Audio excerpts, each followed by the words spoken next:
پاکستان کے خفیہ اطلاعات پر افغانستان میں فضائی حملے، 80 خارج ہلاک، 7 مراکز تباہ۔ فتنہ الخوارج و کالعدم ٹی ٹی پی کے خلاف کارروائیاں ننگرہار، پکتیکا اور خوست میں کی گئیں۔ ننگرہار میں قائم نیا مرکز نمبر 1 اور نیا مرکز نمبر 2، خارجی اسلام مرکز اور خارجی ابراہیم مرکز تباہ۔ خوست میں خارجی مولوی عباس مرکز، جبکہ پکتیکا میں خارجی ملا رہبر اور خارجی مخلص یار کے مراکز کو بھی اڑا دیا گیا۔ سیکورٹی رائے کے مطابق کارروائی مخصوص دہشت گرد کیمپوں اور ٹھکانوں کے خلاف کی گئی۔ یہ عناصر افغان سرزمین پر قائم مبینہ سرحدی پناہ گاہوں سے پاکستان میں حملوں میں ملوث تھے۔ شہری انفراسٹرکچر، شہریوں، خواتین یا بچوں کو ٹارگٹ کرنے کا تاثر جھوٹا اور بدنیتی پر مبنی بیانیہ ہے۔ مقصد دہشت گرد عناصر کو تحفظ فراہم کرنا ہے۔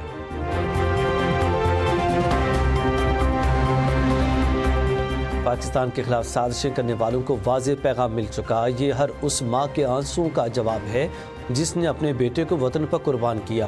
وفاقی وزیر طارق فضل چودھری کہتے ہیں، پاکستان کو کمزور سمجھنے کی غلطی کرنے والا بچ نہیں پائے گا۔ پاکستان کی طرف میلی آنکھ سے دیکھنے والوں کو نیست و نابود کر دیں گے۔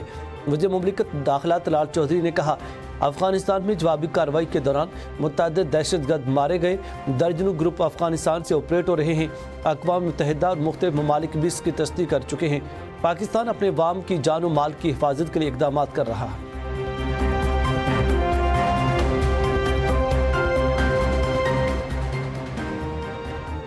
پاکستان امن کا خواہش مند، مگر جنگ مسلط کی جائے گی تو جواب دینا بھی آتا ہے۔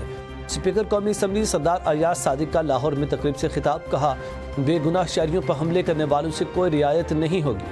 قوم متحد ہے، خارج کے خلاف جنگ میں بھی فتح یاب ہوں گے۔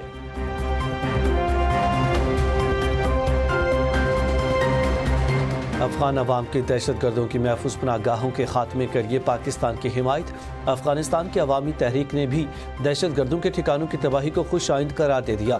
سینئر رکن NRF فضل احمد مناوی کہتے ہیں، افغان طالبان ایک ظالم گروہ ہیں، خدا کا شکر ہے کہ ان کا خاتمہ ہو رہا ہے۔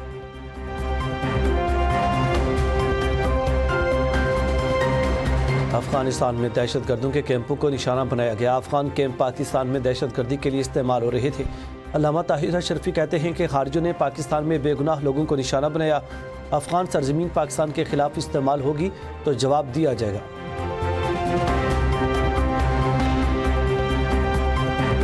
CTD بنوں کی تفتیشی ٹیم پر دہشت گردوں کا حملہ ناکام، فائرنگ کے تبادلے میں ایک دہشت گرد ہلاک، متعدد زخمی۔ تفتیشی ٹیم دہشت گرد کو جائے وقوع کی نشاندہی کے لیے لے جا رہی تھی۔ ساتھیوں کی فائرنگ سے اسامہ عرف دانیال مارا گیا۔ CTD کی فائرنگ سے حملہ آور دہشت گرد مارا گیا۔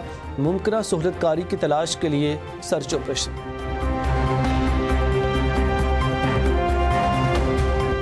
دو سال میں بھارت کا تیسرا تیجس لڑاکا طیارہ تربیتی پرواز کے دوران گر کر تباہ، پائلٹ بر وقت ایجیکٹ کرنے کی وجہ سے محفوظ رہا۔ بھارتی حکومت میڈیا سے چھپاتی رہی۔ بھارتی ایئر فورس کا تمام تیجس طیاروں کا دوبارہ جائزہ لینے کا فیصلہ۔ پہلا تیجس طیارہ 2024 میں بھارتی ریاست راجستھان میں گر کر تباہ ہوا۔ دوسرا گزشتہ سال دبئی ایئر شو میں زمین بوس ہو گیا تھا۔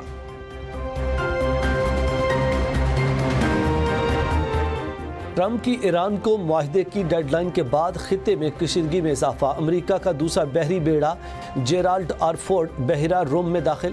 ایک بحری بیڑا ابراہیم لنکن پہلے ہی مشرق وسطیٰ میں پہنچ چکا۔ پرتگال میں امریکی طیاروں نے پوزیشنیں سنبھال لیں۔ برطانوی خبر ایجنسی نے دعویٰ کیا ہے کہ امریکی صدر ٹرمپ ایرانی رہنماؤں کو براہ راست نشانہ بنائیں گے۔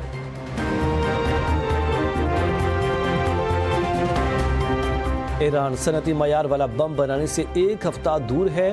امریکی خصوصی ایلچی اسٹیو ویٹکوف کا دعویٰ۔ ایک انٹرویو میں کہا کہ یہ واقعہ خطرناک ہے، اس لیے انہیں یہ نہیں ملنا چاہیے۔ ایران کی جانب سے یورینیم کی افزودگی سویلین ایٹمی مقاصد سے کہیں زیادہ ہے۔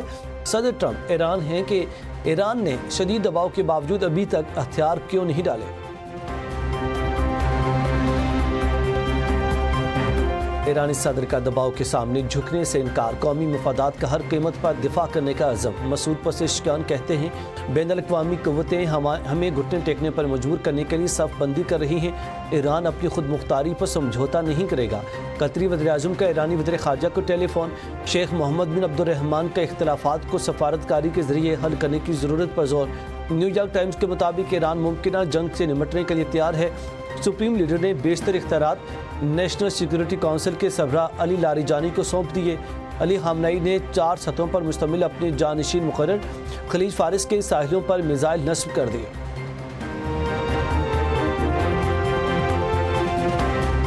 پاکستان سمیت 14 اسلامی ممالک کی مشرق وسطیٰ پر اسرائیل کے قبضے سے متعلق بیان کی مذمت۔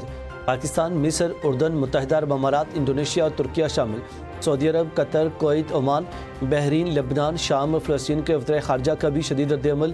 اسلامی تعاون تنظیم، تعاون عرب لیگ اور خلیج تعاون کونسل کی بھی مذمت میں شمولیت۔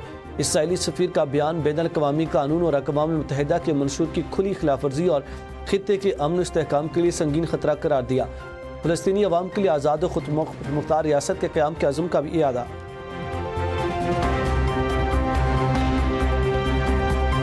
آئین نے صوبے بنانے کی اجازت دیتا ہے۔ سندھ حکومت نے صوبے کی تقسیم کے خلاف قرارداد منظور کر کے اپنے ہی بانی کے آئین سے بے وفائی کی۔ خالد مقبول صدیقی کی پریس کانفرنس، کہا کہ یہ قرارداد پاکستان کی تقسیم کی سازش ہے۔ ہمارے ہوتے ہوئے سندھ و دیش خواب ہی رہے گا۔ پیپلز پارٹی کی سیاست یہی ہے کہ ادھر تم اور ادھر ہم، مصنوعی اکثریت رکھنے والی جماعت نے سندھ پر قبضہ کر رکھا ہے۔ دھمکیوں سے معاملہ نہیں چلے گا۔ یہ کیسا انصاف ہے کہ 170 سیٹیں لینے والا جیل میں اور 80 سیٹیں لینے والا حکومت میں ہے۔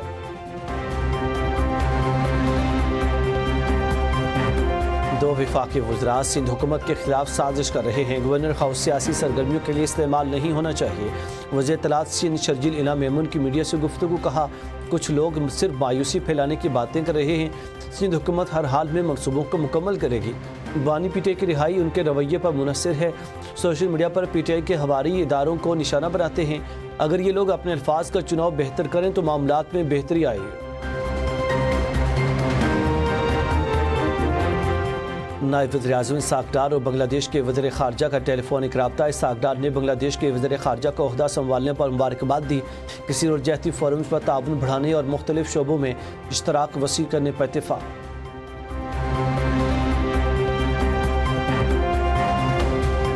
اسپینش ریزیڈنٹ کارڈ کے لیے اہل افراد کو 1 سال کے لیے رہائشی کارڈ جاری ہوگا۔ 7 سے 8 سال مکمل کرنے پر مستقل رہائش اور شہریت ملے گی۔ پالیسی سیاسی پناہ کے لیے نہیں ہوگی۔ کریکٹر سرٹیفکیٹ اور دیگر مطلوبہ دستاویزات کی فراہمی لازمی قرار۔ اعلیٰ سطح اجلاس میں اہم فیصلے۔ وزیر داخلہ محسن نقوی کی درخواست گزاروں کے آسانی کے لیے تصدیق کا عمل آسان اور برقرفتار بنانے کی ہدایت۔ صالح حسین نے ہزاروں پاکستانیوں کو لیگل سٹیٹس ملنا خوش آئند قرار دیا۔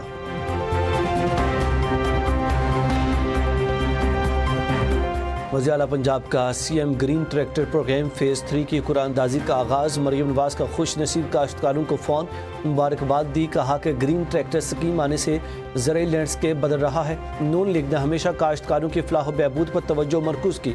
25 سال میں 20,000 ٹریکٹر اور 2 سال میں پنجاب کے کاشتکاروں کے لیے 31,000 ٹریکٹر کا ریکارڈ بن گیا۔